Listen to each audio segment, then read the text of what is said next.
এহসানের বদলা এহসানই হয়ে থাকে। দরুদ শরীফ পড়েন মুহাম্মদ ওয়া আলে মুহাম্মদ।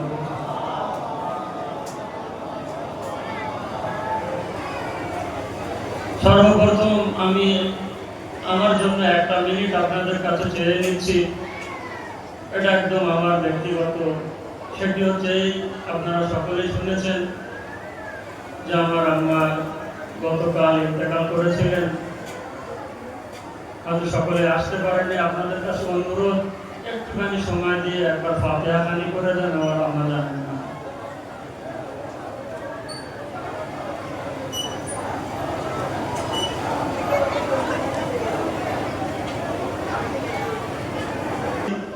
এই কারণে আমি যা যা বলার ছিল তার ভিতর থেকে দুটো তিনটে কথা, যদি 100 কথা হয় দুটো তিনটে কথা এবং মুসিবত আপনাদের সামনে।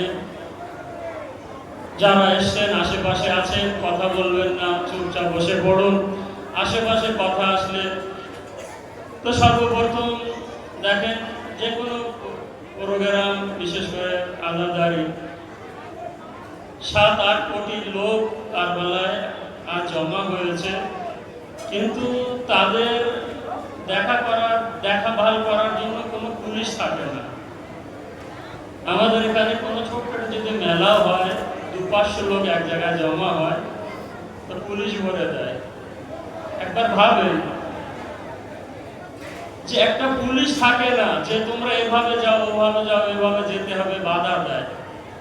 তো আমরা আমাদের আজাদারিকেও, আমাদের পশ্চিম বাংলায়, আমাদের নারকেলবাড়িয়ায়, সবই তো আমাদেরকে আমাদের মতন পরিচালনা করতে হবে। কোনো ত্রুটি ভুল যদি কোনো বাচ্চারও হয়ে যায়, কারো থেকে হয়ে যায়, সাথে সাথে ক্ষমা, একদম সাথে সাথে। হতেই পারে ভুল, এই কারণে কোনো ভুল ত্রুটি কোনোভাবে যদি কাউকে কষ্ট লাগে, ভাই হাত জোড় করে ক্ষমা চেয়ে নিচ্ছি, ক্ষমা করবেন। আর যারা আপনারা আঞ্জুমান নিয়ে এসছেন, ইরানের আইন নিয়ম শৃঙ্খলার ভিতরে এখানে এখনো আকাশ পাতালের হেরফের। ওখানে যে টাইম দেওয়া হয়, টাইমে শুরু হবে, কে কখন আসবে না আসবে কারোর দিকে কোনো খেয়াল করে না। কিন্তু সেখানে আমরা দেখেছি কোনো দিন কেউ রাগজাল করে না। কিন্তু আমাদের এখানে আমি দেখেছি, যেটা আমাদের ভিতরে, আমি বলছি ভুল। আপনার আজাদারি আপনার নিজের জায়গায় ফাতেমাতুজ জাহরা রহমানের কবুল, যে আমরা বারবার যখন বলছি আমাদের মনীষের টাইম পার হয়ে যাচ্ছে, তাও আপনারা মাতাম চালিয়ে যাচ্ছেন, ওইভাবে কারবালার ভিতরে প্রবেশ করছে। কমসে কম আমি এই দুঃখতে বলছি যে আমি আমার সময়টা পেলাম না যে একটু কথা আপনাদের বলবো কিংবা শোনাবো, একটু মুসিবত করবো। তো আমার সময় আমি কুরবান করে দিয়েছি আপনার এই আজাদারদের মাথার উপরে, ফাতেমাতুজ জাহরা রহমানের। সকলে মিলে একবার দরুদ শরীফ পড়েন মুহাম্মদ ওয়া আলে মুহাম্মাদের উপরে। এহসানের বদলা এহসান ছাড়া কিছু হয় না। খুব মজমায়ে মসজিদে নববী পয়গম্বর ইসলাম বসে আছেন। হয়তো আপনাদের শোনা জিনিস হলো, আমি একটা দুটো নমুনা হিসেবে বসে আছেন। ওই মুহূর্তে পয়গম্বর ইসলাম এবং পাশে জিবরাইল আমিন আয়াতের উপরে আয়াত, আয়াতের উপরে আয়াত, আয়াতের উপরে আয়াত পড়তে যাচ্ছে। হঠাৎ করে পয়গম্বর ইসলামের সামনে ইমামে আলী ইবনে আবি তালিব প্রবেশ করলেন এবং পাশে ছিল জিবরাইল আমিন। আসসালামু আলাইকা ইয়া আলী, এই আমার ওস্তাদ, আপনার উপরে সালাম হোক। পয়গম্বর ইসলাম আশ্চর্য হয়ে জিজ্ঞাসা করলেন, এ জিবরাইল, আমি এতদিন আমার কাছে আসো, কোনোদিন তো এমন ভাবে উঠে দাঁড়িয়ে সম্মান করতে দেখিনি। বলল, কেন সম্মান করব না, ইনি যে আমার মাস্টার হয়, আমার সর্বপ্রথম যে মাস্টার ছিল ইনি ছিলেন। তো বলল জিবরাইল খুবই সংক্ষিপ্ত ভাবে, জিবরাইল কি করে তোমার মাস্টার হলো? তো জিবরাইল আমিন বললেন, ইয়া রাসূলুল্লাহ, যখন আল্লাহ তাআলা আমাকে সৃষ্টি করেছিল এবং আল্লাহ তাআলা সৃষ্টি করার পরে আওয়াজ আসলো, মান আনা ওয়া মান আনতা, আমি কে, তুমি কে? তখন জিবরাইল বললেন, আমি আশ্চর্য হয়ে গিয়েছিলাম, উত্তরে বলবো তো কি বলবো, এই মুহূর্তে তো আমাকে আল্লাহ সৃষ্টি করেছে। একবার আমি বললাম আমি এবং তুমি। উত্তরে জিবরাইল বললেন আমি তুমি। যখন এই কথা বলল, আমি দেখলাম আল্লাহর আরশ থেকে একটা নূর বার হয়ে আসলো।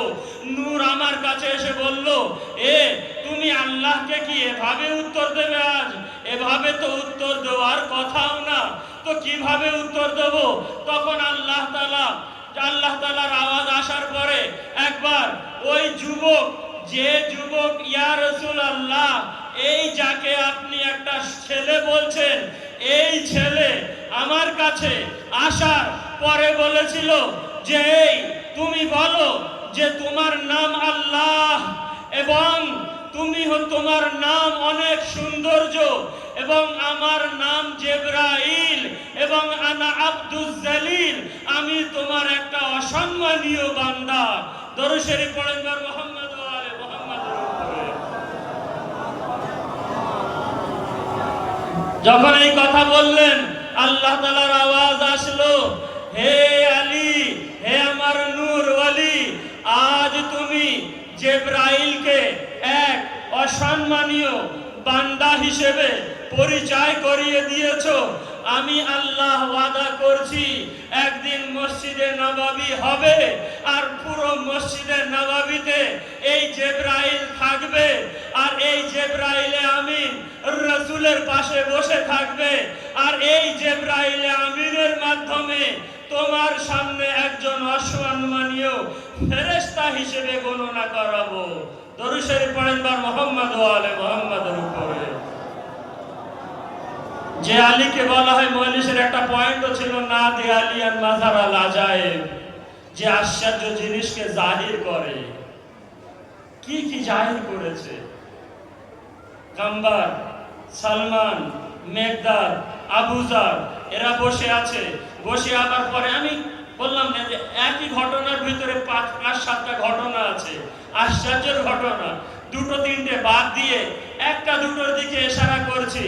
যখন সালমানের কাছে গেল, সালমান আশ্চর্য হয়ে আছে।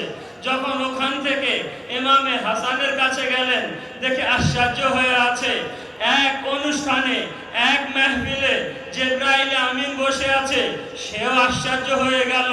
একবার মনে মনে জিবরাইল এই ভেবেছিল, যদি আমি আল্লাহ তাআলার তরফ থেকে আল্লাহ তাআলার বাণী না নিয়ে আসতাম, তাহলে কে নিয়ে আসতো? ব্যাস এমন এক কথা যখন বলল, তখন আল্লাহ তাআলা এই কথাকে আল্লাহর আরশে পড়ে নিলেন, জিবরাইল আমিন পড়ে দিলেন। জিবরাইল, তুমি এমন কথা মনে মনে কেন বলছো? বলল, ইয়া রাসূলুল্লাহ। রাসূলের কথা জিজ্ঞাসা করলেন, জিবরাইল, তুমি যে ওহী কোন নিয়ে আসো, কোথা থেকে নিয়ে আসো? বলল, এতটুকু আমি জানি, একটা পর্দা আছে, পর্দার আড়াল থেকে আওয়াজ আসে, সেখান থেকে আমি আপনার কাছে নিয়ে আসি। এরপরে তো ইয়া রাসূলুল্লাহ জানেন, আমি সিদরাতুল মুনতাহা পার করে আর আগের দিকে যেতে পারি না, আমার ডানা চলে যাবে। আজ পয়গম্বর ইসলাম বললেন, জিবরাইল, আজ আল্লাহর ওই হাবিব রাসূল অনুমতি দিচ্ছে, যা চলে যা ওই পর্দার আড়ালে, দেখ সেখানে যে কি আশ্চর্য জিনিস আছে। পয়গম্বর ইসলামের এই কথা শুনে জিবরাইল আমিন চললেন আল্লাহ তাআলার আরশ পার করে। যখন পর্দা পার করে পর্দা সরিয়ে দেখলেন, দেখে যে 14টা চুলো জ্বলছে, চুলোয় আগুন জ্বলছে এবং তার ভিতরে একজন বসে আছে যুবক, যে যুবকের নাম আলী ইবনে আবি তালিব। এই যুবক পর্দার আড়াল থেকে আমার সঙ্গে কথা বলছে। তখন জিবরাইল আমিন আশ্চর্য হয়ে একবার বললেন, আমি এখান থেকে নিচ্ছি বাণী, এখানেও আলী আছে, আমি নিচে যে বাণী দিচ্ছি সেখানেও আলী আছে। দরুদ শরীফ পড়েন মুহাম্মদ ওয়া আলে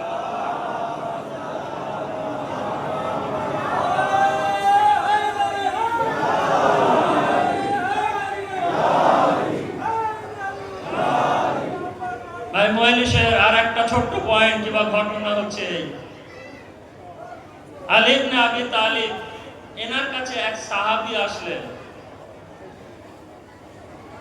আকনাজ কিংবা কুনজ এমন নাম তার, ইনি আসলেন, ইমামে আলী ইবনে আবি তালিব বললেন, যাও আকনাস একটা গাধা নিয়ে এসো, খচ্চর যাকে বলে। খচ্চরের পিঠে সাওয়ার হলেন, আকনাসকে নিলেন, মদিনার বাইরে গেলেন, কুফার বাইরে গেলেন।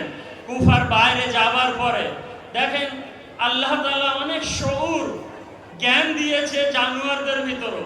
তার ভিতর থেকে এই খচ্চর যখন নিজের সামনে বিপদ দেখে তখন নিজের দুটো কানকে খাড়া করে দেয়, লম্বা করে দেয়, উঁচু করে দেয়। এবং কুফার বাইরে আলী ইবনে আবি তালিব আকনাসকে বললেন, আকনাস আমি যেটা দেখছি হয়তো তুমি দেখছো না, নিশ্চয়ই এ নিজের কানকে যখন উঁচু করেছে কোনো এক জানোয়ারকে দেখেছে ভয়ঙ্কর, একবার দেখো তো। আকনাস যখন উঁচু হয়ে দেখলেন, দেখে একটা সিংহ, একটি বাঘ দৌড়ে দৌড়ে আসলেন। দৌড়ে আসার পরে ইমামে আলী ইবনে আবি তালিবের সামনে পাথরের উপরে নিজের দুই পা পুঁতে দিলেন এবং পুঁতে দিলে এটাই বলতে চাচ্ছে যে আজ আমি আলী ইবনে আবি তালিবের সামনে আমার দুই পা মাটির ভিতরে ঢুকিয়ে দিয়ে এটাই বলছি, আমার ভিতরও আলী ইবনে আবি তালিবের বেলায়েত প্রবেশ করেছে। আমি যদি দুটো পা নিয়ে আরো আগে যাই আলীকে দেখার পরে হয়তো আলীকে অসম্মান করা হবে, এই জন্য আমি পা দুটো পুঁতে দিয়েছি। ইমামে আলী ইবনে আবি তালিব বললেন, এ সিংহ তুই এখানে কি করতে এসেছিস, কোথায় থাকিস? যেখানে আসাদুল্লাহ নিজেই মৌজুদ, যেখানে আসাদুল্লাহ নিজেই আছে, তোর এখানে কি কাজ, কোথায় থাকিস? বলল আমি সামনে একটা নদী আছে, সেই নদীতে থাকি, তুই এখানে কি করতে আসলিস? বলল মাওলা অনেক দূর থেকে দেখলাম আপনি এখানে দাঁড়িয়ে আছেন, তাই আপনার কাছে আমি আমার রুজি নিতে এসেছি। বললে আচ্ছা রুজি নেবে। ইমামে আলী ইবনে আবি তালিব কিছু একটা বললেন। ইমামে আলী ইবনে আবি তালিবের মুখ এখনো কথা শেষ হয়নি, সামনে একটা ছাগলের রূপে জানোয়ার সৃষ্টি হলো, বাঘ সেটাকে খেলো। খাবার পরে ইমামে আলী ইবনে আবি তালিব জিজ্ঞাসা করলেন, এবারে বলো সিংহ তুমি কোথায় যাবে? বলল মাওলা সিফফিনের যুদ্ধে মালিক বিন আকনাস আপনার তলোয়ারের আঘাত থেকে বেঁচে গিয়েছিল, আল্লাহ তাআলা আমাকে নিযুক্তই করেছে এই কারণে যে যখন থেকে আল্লাহ আমাকে সৃষ্টি করেছে তখন থেকে আপনার দুশমনদেরকে আমি বেছে বেছে তাদেরকে ধ্বংস করে দেই। তো বললো তাহলে এখন?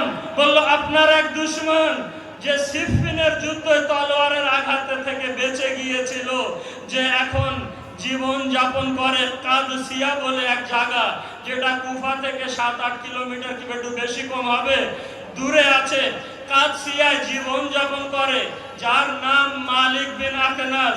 আমার আল্লাহ মামুরিয়াত এটাই দিয়েছে যে আপনার ওই দুশমনকে আমি চিরে ফেলে নেব। পাশে যে আকনাস ছিল সাহাবী, সে একদম অবাক হয়ে চুপচাপ দাঁড়িয়ে গেলেন, কোনো নরম চরম কিছু নেই। বললো আকনাস কি হলো, কাজ কি হয়ে গেল? বললো মা আল্লাহ আলী আপনি যে ঘটনাগুলো দেখছি আমি দেখে নিজের জায়গায় কান থেমে মেরে গেছি, অবাক হয়ে গেছি, এই কারণে আমি কিছু বুঝতে পারছি না।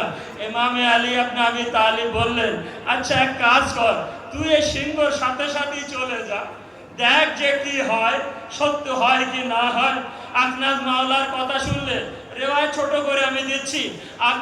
কানজ এই কথা শোনার পরে সেই পিছনে পিছনে গেলেন। দেখেন প্রশ্ন হচ্ছে এই সিংহ কি করে জানে যে ওই কাদসিয়া শহরে অমুক রাস্তায় অমুক গলিতে অমুক গলির পাশে এই বাড়ি আছে? কি করে জানে? কেন? পৃথিবীর জানোয়ারদের ভিতরে যখন আলীর বেলায়েত আলীর মহব্বত প্রবেশ করে আল্লাহ তাআলা তাদেরকে শউর দেয়, মারেফাত দেয়। কোথায় আহলে বায়তের দুশমন আছে, কিন্তু মুসলমানেরা আজ আলীর বেলায়েতকেই বুঝলো না। দরুদ শরীফ পড়েন বার মুহাম্মদ ওয়া আলি সেই সিংহ সেখানে গেল, কাদসিয়ার সেই রাস্তা ধরে সেই গলিতে যাবার পরে রাস্তার ধারে বাড়ি, সেই বাড়ি যাবার পরে সেই আকনাসকে, সেই মালিক বিন আকনাসকে ধরে কেটে তার মাথাকে রেখে এবং দুটো আঙুলকে বাকি রেখে তাকে খেয়ে সেখান থেকে গেল। এবং আলী ইবনে আবি তালিবের এই সাহাবী সেখানে যাওয়ার পরে দেখে যে এই মাথা ছাড়া দুটো আঙুল ছাড়া আর কিছু নেই। দুটো আঙুলের চিহ্ন এও তো হতে পারে জয়ের নিশানা। দরুদ শরীফ পড়েন বা মুহাম্মদ ওয়া আলে মুহাম্মদ। যাই হোক, সবাই হাজির হয়েছেন, দিয়েছেন, এসেছেন। যদি আজ কারবালায় থাকতাম, কিন্তু আমি আমার আকীদা বিশ্বাসের কথা বলছি, আজ আমরা সেই কারবালায় নেই। কিন্তু সেই হোসাইনের নামে যে কারবালা জড়িয়ে গেছে, এখানেও কিন্তু কোন স্বভাবের কম নেই।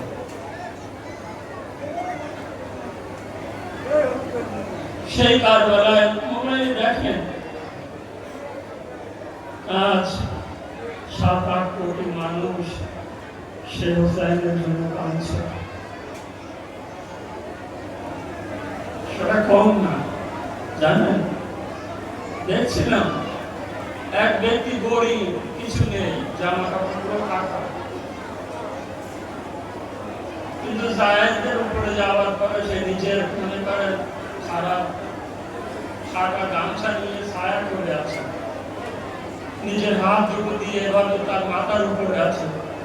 জিজ্ঞাসা করেছে, কি বলেছে জানেন? যে আমার কাছে কিছুই নেই, আমি দিনের একবেলা আমার জোটে না, কিন্তু এই জায়েদকে দেখে আমি আল্লাহর দরবারে মান্নত করেছিলাম যে আল্লাহ, আমার কিছু নেই, না থাক, কিন্তু আমার তো দুটো হাত আছে, আমার কাছে একটা ছোটখাটো একটা গামছা তো আছে।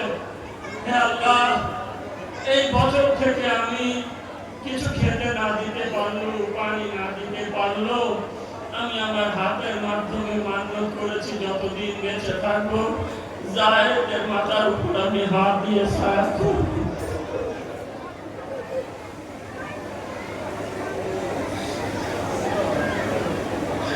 চল্লিশে এসেছেন, আমার যদি ক্ষমতা থাকতো এই হোসেনের আজাদ একটা একটা পায়ে ধরে আমি সালাম করতো।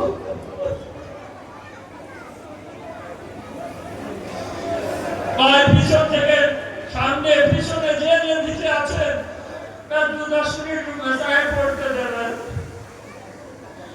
কেমন মেসাইল জানেন? হালাব থেকে হামস 465 মাইল, আরে 465 মাইল, বাকি রাস্তা তো ছেড়ে দিলাম।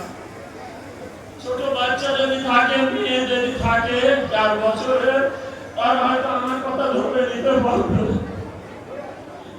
এই 465 মাইল সকিনার মুখে একটাই কথা ছিল, আল আতাশ আল আতাশ, একটু পানি দাও। ভাই আমরা একটুখানি এসেছেন এই নাসিয়া থেকে, দানিপাড়া থেকে, মির্জাপুর থেকে, এই সরুয়া থেকে, কাউসা থেকে, আমরা কতটা পানি নিয়ে আপনাদের সামনে হাজির দিয়েছি। কেন? আজাদার সাকিবে হারাত থেকে বিশেষ করে হাজ 465 মাইল, শুধু মুখে ছিল আলাদার, বাকি রাস্তার কথা বললাম না। এই রাস্তার ভিতরে যখন হালাবের নিকট পৌঁছে গেল, একবার হাত জোড় করে সকিনা বলেছিল, ফুফু আম্মা আপনি যদি অনুমতি দেন তাহলে আমি একটু পানি চেয়ে নিতে পারি। ফুফু আম্মা বলল, সকিনা আমি জানি পানি দেবে না, তাও তোমার বাবা আজগারকে নিয়ে হুজ্জা সমাপ্ত করেছিল, তুমি আজ আল্লাহর দরবারে হুজ্জা সমাপ্ত করে দাও। সকিনা গেল, জানেন সকিনা যাওয়ার পরে দেখে যে সমস্ত ঘোড়াগুলো সিঁদুরে মারুন আর চাদরের খায়বার তলায় রেখেছে, নিচে বেঁধে রেখেছে। শহীদরা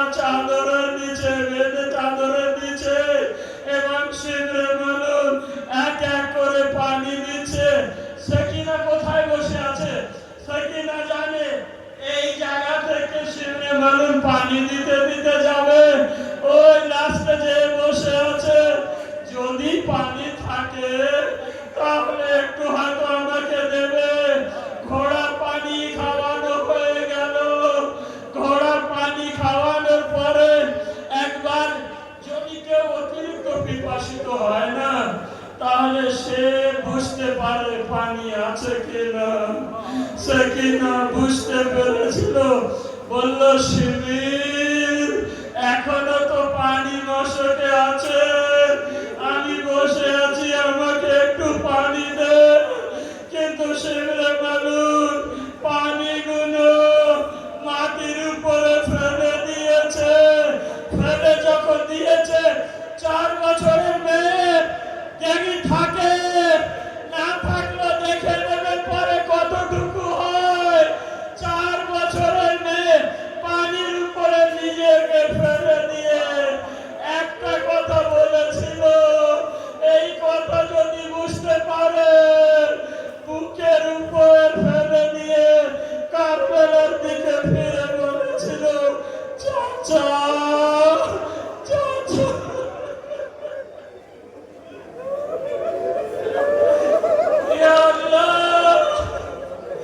এই একবার চাচাকে স্মরণ করেছে, জানে না আর কখন জানে, যখন এক ব্যক্তি আখনাস তার নাম, এই আখনাস সবে আশুর যখন হয়ে গেল, সবে গরিবের রাত, একবার আখনাস খাইবা গেল উমারে সাদ, তুমি নাকি হুকুম করেছো যে এবারে তো আর কেউ নেই খায়মার বাঁচানোর জন্য, যাও যে যা পারো খায়মা গুলোতে আগুন লাগিয়ে দাও। একবার তো বললো, হ্যাঁ আমি হুকুম করেছি, আর কেউ নেই, আব্বাস নেই, আকবর নেই, কেউ বাধা দেবে না, যাও খায়মায় আগুন জ্বালিয়ে দাও। আখনাস সেখান থেকে চললো, নিজেই বর্ণনা করছে, আমি গেলাম খায়মা গুলোতে আগুন লাগালাম, আরো সঙ্গে ছিল, আগুন লাগিয়ে খায়মার একটি কাঠ খুঁটি পুড়ে যখন পড়তে শুরু করলো, আমি নিজে চোখে দেখলাম 4 বছরের এক মেয়ে, সে নিজের মাথায় হাত দিয়ে খায়মার বাইরে চলে গেল। আমি পিছনে পিছনে ছুটলাম, যাওয়ার পরে দেখলাম যে তার কানে দুটো দুল আছে। আমার মা বোনেরা আমাকে দেখছেন, কত আদর করে দুল কিনে দেন না। বাবা হোসেন দুটো দুল দিয়েছিল, দুটো মূল্যবান দুলকে দেখলো, এই আখনাস আগে চলে গেল। একটা বললো সাকিনা ওই কানের দুল দিয়ে দে। সাকিনা বলছে ঠিক আছে, আমাকে মেরো না, আমি খুলে দিচ্ছি। একটা দুল খুলতে গিয়ে যখন দেরি হচ্ছে, আশেপাশে দেখে আরো জালিমরা আসছে, তাদেরকে আসতে দেখে বললে, এরা যদি আসে তাহলে এই দুল হয়তো আমার হাতে আসবে না, একটু দেরি হচ্ছে বলে সাকিনার কান থেকে দুল যখন ছিঁড়ে দিল, নিজেই বলছে, সাকিনা কয়েক ফুট উঁচু উঠে গেল, কান থেকে দুল ছিঁড়ে দিল। সাকিনা মুখের উপরে কারবালায় পড়ে গেল, আর ফুরাতের দিকে বলেছিল ফিরে, চাচা চাচা।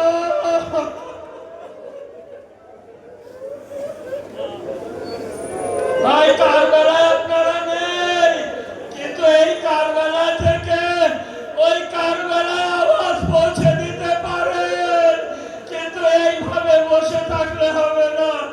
আমি চাই আজ একটু এভাবে হুসাইনের জন্য কাঁদেন, কেন আজ আমরা আসতে পেরেছি, যদি আগামী বছর না আসতে পারি ভাই।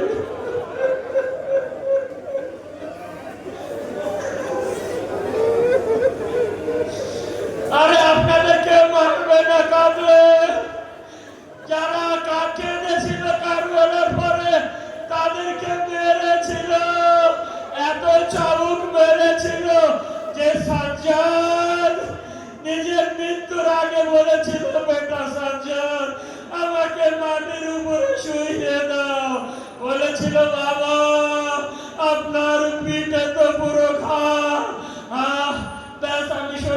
যাচ্ছি আছে ইমামের মাসায়েবের দিকে একটু অংশ ইনশাআল্লাহ পরে আরো শুনবেন।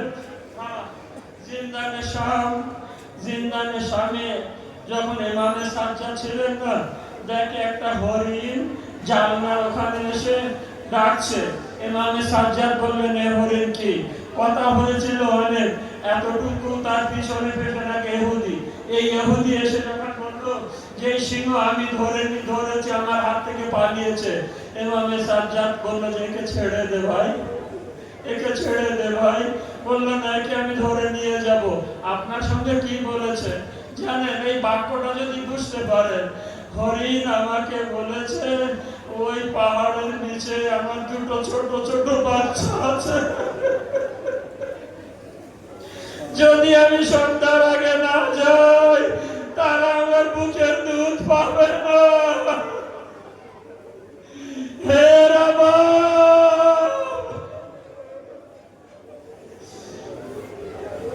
এখন এই কথা বলার পরে ছেড়ে দিয়েছিল সংক্ষিপ্ত ভাবে আপনাদেরকে, এবং একে হত্যা করে দিয়েছিল ইয়াজিদ। একবার দুবার তাকে জীবিত করেছিল ইমামে সাজ্জাদ। এখন যখন এইভাবে ইয়াজিদ বলল যে তো পরসার হয়ে যাচ্ছে, আহলে বাইতের কি করা যায়, ছেড়ে দেওয়া যায়। তো ইমামে সাজ্জাদকে ডেকে বলেছিল, সাজ্জাদ যাও, তোমাকে আজাদ করে দিলাম। আজাদ হয়ে গেল। প্রথম মজলিস বিবি জায়নাব পড়েছিলেন। সেই মজলিসের সময় কিছু তাবারুকা ছিল। সেই তাবারুকা যখন একটা একটা করে আসলো, তো আগে এসেছিল কি জানেন? ওই শহীদের মাথাগুলোর বর্ণনা আমি করলাম না, পরে এসেছিল চাদরগুলো। বিবি জায়নাব একটা একটা চাদর তোলে আর এক এক বিবিকে দিয়ে দেয়, কিন্তু এক চাদর ছিল যে কেউ নেওয়ার ছিল না। একবার বিবি জায়নাব চাদরটা এভাবে তুলে দেখে, কোনায় লেখা আছে সকিনা বিনতুল হুসাইন, এটা সকিনার চাদর। আয় সকিনার চাদর আছে কিন্তু সকিনা নেই। একবার আজাদ হয়ে চলে যাচ্ছে, বিদায় দিচ্ছে, জানেন? বিদায় নেওয়ার সময় সমস্ত বিবিদের পাওয়া গেছে, কিন্তু এক বিবিকে পাচ্ছে না। এখন যখন বিবিকে পাচ্ছে না, তো ইমামে সাজ্জাদকে বললেন, বেটা সাজ্জাদ, সমস্ত বিবিদেরকে পাওয়া গেছে, এক বিবিকে পাওয়া যাচ্ছে না। বললো কে? বললো আমার বাপ। ইমামে সাজ্জাদ বললেন, আমি জানি মার বাবা কোথায় আছে, কোথায় থাকতে পারে। ভাই আমার এই কথা হয়তো আমার মা বোনেরা ভালো বুঝতে পারবে। যদি কোলে বাচ্চা থাকে কোথায় থাকতে পারে? ইমামে সাজ্জাদ ফুফু আম্মাকে নিলেন, জিন্দানে শামের ভিতরে গেলেন। জিন্দানে শামে দেখে এক কবর, ছোট্ট কবরকে বুকে এভাবে জড়িয়ে, ও সাকিনা, বারবার জিজ্ঞাসা করতে, এই পাখিরা বাড়ি যাচ্ছে, আমরা কবে যাব?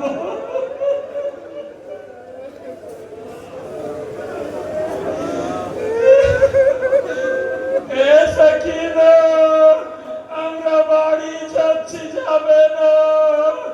যাক, ইমামে সাজ্জাদের কথা শুনে রবাব উঠলেন। যেতে যেতে বললেন, বেটা সাজ্জাদ, একবার শামবাসীদেরকে ডাকো, বিবিদেরকে, আমার একটা দাবি আছে। এই দাবিটা কি জানেন? ছোট ছোট বাক্যই আমি পড়ছি। আমার দাবি এই। তারা আসার পরে বলল, আমার দাবি হচ্ছে আমার সকিনা অন্ধকার থেকে ভয় করে, আমার সকিনা অন্ধকার দেখলে ভয় করে। সন্ধ্যা হলে একটা বাতি জ্বালিয়ে দিও। এই কাফেলা কারবালায় প্রবেশ করলে সর্বপ্রথম দায়ী ছিল জাবির ইবনে আব্দুল্লাহ। এক দেড় মিনিট আপনাদের কাছ থেকে সময় থাকলে হয়তো মশাই মন খুলে হয়তো পড়তে পারতাম। আপনাদের চেয়ে আমার আফসোস বেশি হচ্ছে ভাই। যদি একটু সময় আপনারা দিতেন আগে আগে এসে, তাহলে হয়তো আমি একটু বেশি মাঝে পড়তে পারতাম। কেন আমি নিজে মনে করি আগামী বছর বাঁচবো কিনা তো জানি না, এবছরই তো একটু হুসাইনের জন্য কিছু করি। ব্যাস কারবালায় পৌঁছলে যায় না বেটা সাজ্জাদ, বেটা সাজ্জাদ আজ চলো সমস্ত কবরে গেলেন। বেটা সাজ্জাদ আমার ভাই আব্বাসের কবরে নিয়ে চলো। ফুপু আমার হাত ধরলেন, আব্বাসের কবরে নিয়ে গেলেন। জায়না চুপচাপ দাঁড়িয়ে থাকলেন। একবার কবরের দিকে দেখে, একবার আব্বাসের দিকে দেখে, একবার জাইনুলের দিকে দেখে, একবার কবর দেখে, একবার জাইনালের দিকে দেখে। বেটা জাইনাল আমি তো বলিনি আসগারের কবরে নিয়ে চলো, আমি বলেছি আমার ভাই আব্বাসের কবরে নিয়ে চলো। ফুপু আম্মা আর আপনার ভাই নয় আব্বাসের কবর এটা। বলল না আমার ভাই আব্বাস তো এত ছোট ছিল না, আমার ভাই আব্বাস অনেক লম্বা চওড়া, এটা তো আসগারের কবর। ফুপু আম্মা না ফুপু আম্মা আপনার আপনার ভাই আব্বাসের কবর। যখন বললেন তো বললো এত ছোট কেন? বললো জালিমরা এত ছোট করে দিয়েছে, আমি বাধ্য হয়েছিলাম একটি চাটার ভিতরে ভিজিয়ে আমার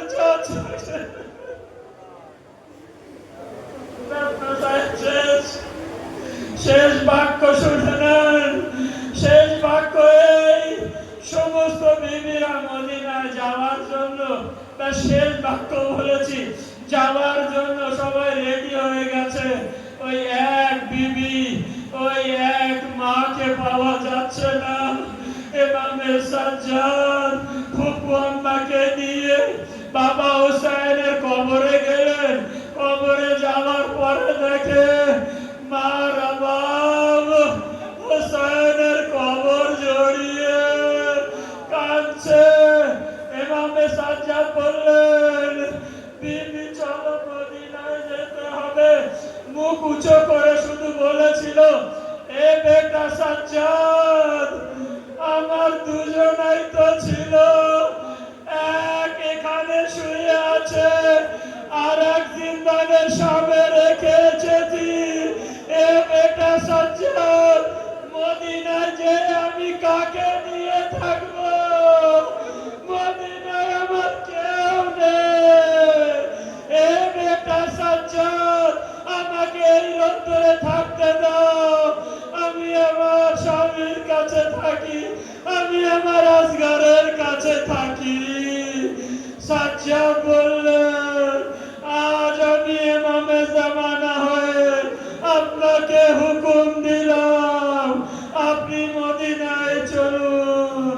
মদিনায় রওনা হয়ে গেলেন। ইন্না লিল্লাহি ওয়া ইন্না ইলাইহি রাজিউন। রেজাউল কাদার ওয়া তাসবিহ আলাইহি।